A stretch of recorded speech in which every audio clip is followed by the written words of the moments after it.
China has thousands of fishing boats, and they're up to some pretty shady things. Now the US and its allies are working together to stop them.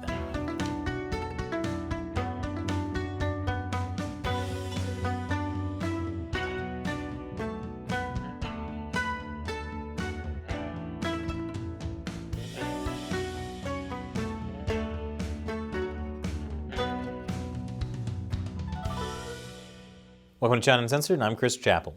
President Joe Biden has made his first trip to Asia, and U.S.-China policy was the major topic of conversation. For more on that, check out Friday's episode of China Uncensored. But part of Biden's trip included a meeting of the Quad. That's an alliance between the U.S., India, Japan, and Australia.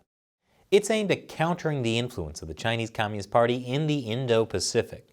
And they announced a new plan to track Chinese dark ships in the Indo-Pacific. What are dark ships? Does it involve the series finale of Pirates of Dark Water that everyone has been demanding? What? No, that's just me. Anyway, dark ships are called that because they basically hide their location and identities, usually because they're doing something illegal. And China has a massive fishing fleet that does just that. It's the largest deepwater fishing fleet in the world, about 17,000 ships according to the British Overseas Development Institute. So what kind of illegal activities do Chinese dark ships get up to? Well, these are some truly nefarious things. I'll tell you more after this quick break. Welcome back. There's a reason Chinese ships turn off their transponders and locators and go dark. It's because they're up to some pretty shady things. Now, to be clear, a lot of Chinese fishing ships aren't really fishing ships. Giant ones like these are part of a little-known branch of the Chinese military, the People's Armed Forces Maritime Militia. They answer to the People's Armed Forces chain of command. Now, that's technically separate from the People's Liberation Army, but when activated for missions, they operate like a naval unit, sometimes even taking instructions directly from the People's Liberation Army Navy. Essentially, Chinese fishing boats double as sleeper agents for the Chinese military. China's maritime militia has been dubbed the Little Blue Men. Of course, the Chinese Communist Party's official line is that they don't exist. In fact, in response to the recent Quad meeting, Chinese Foreign Ministry spokesman Wang Wenbin said, "We ask the countries concerned to refrain from wearing tinted glasses and making unfounded accusations. Engaging in small circles and stirring up rival camps is the real threat to building a peaceful, stable, and cooperative maritime order." Okay, so just so we're all on the same page, we're talking about dark ships filled with little blue men wearing tinted glasses going in small circles around rival camps. I love China news. There are basically two main things China's maritime militia gets up to. One is overfishing. China has a huge number of small fishing boats. China's fishing fleet appears engaged, often illegally, in the effort to haul in as much seafood as it can, as fast as it can, in as many places as it can, with little regard for how its practices affect malnourished people or diminish the stocks of their fish. China has almost completely depleted their own territorial waters, so now they need to get fish from other countries' waters. But they might not be other countries' waters for long, because there's another reason China is doing this: expanding territorial claims. So I mentioned China has a lot of small fishing boats like these.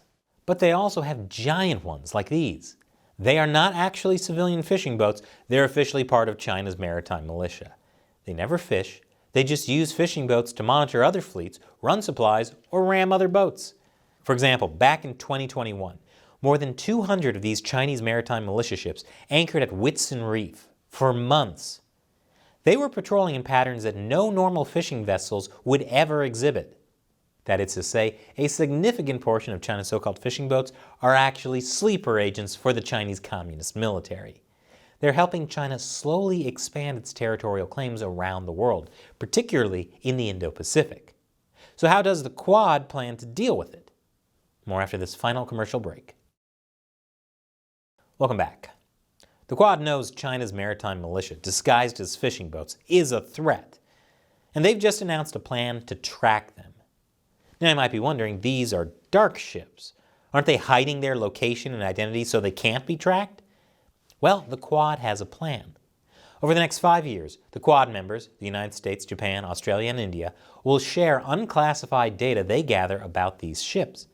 According to the White House, this initiative will transform the ability of partners in the Pacific Islands, Southeast Asia, and the Indian Ocean region to fully monitor the waters on their shores and, in turn, to uphold a free and open Indo-Pacific. This kind of data sharing has never happened before between the Quad countries, and it couldn't come at a more crucial time.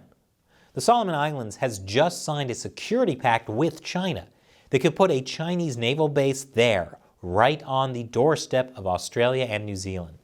Even more serious is the recent talk of a Chinese base in Kiribati. According to the Center for Strategic and International Studies, Kiribati would be much more serious than the Solomons. Not only are they relatively close to Hawaii, but under the Treaty of Tarawa, the U.S. agreed to give up its claims to those islands on the condition that Kiribati wouldn't allow any third-party basing on them without consulting the U.S. So it could also be a violation of the U.S. treaty, and that could lead to a major dispute. But I think there's one thing we can all agree on. The world desperately needs a proper conclusion to Pirates of Dark Water. And now it's time for me to answer a question from one of the people who support China Uncensored by contributing directly through Patreon or Locals. Today's question comes from Jonathan Robertson. Chris, Shelley, and company. Is the China Uncensored site on Rumble legit? Hi, Jonathan. Yes, the China Uncensored page on Rumble is legit. We have an official site on Locals where China Uncensored fans interact with each other and also contribute to the show. Last year, when Rumble bought Locals, they asked us if we wanted a Rumble page, and we said yes. So it's basically a copy of our YouTube videos. There's not nearly as many viewers there, of course, but at least Rumble won't censor us the way YouTube does. It's good to have both. And speaking of YouTube alternatives, we're also on Odyssey. Thanks for your question, Jonathan. Be like Jonathan. Support China Uncensored by joining our social media platform on Locals or contribute through our crowdfunding page on Patreon. Both are great. Links are below. Once again, I'm Chris Chappell. See you next time.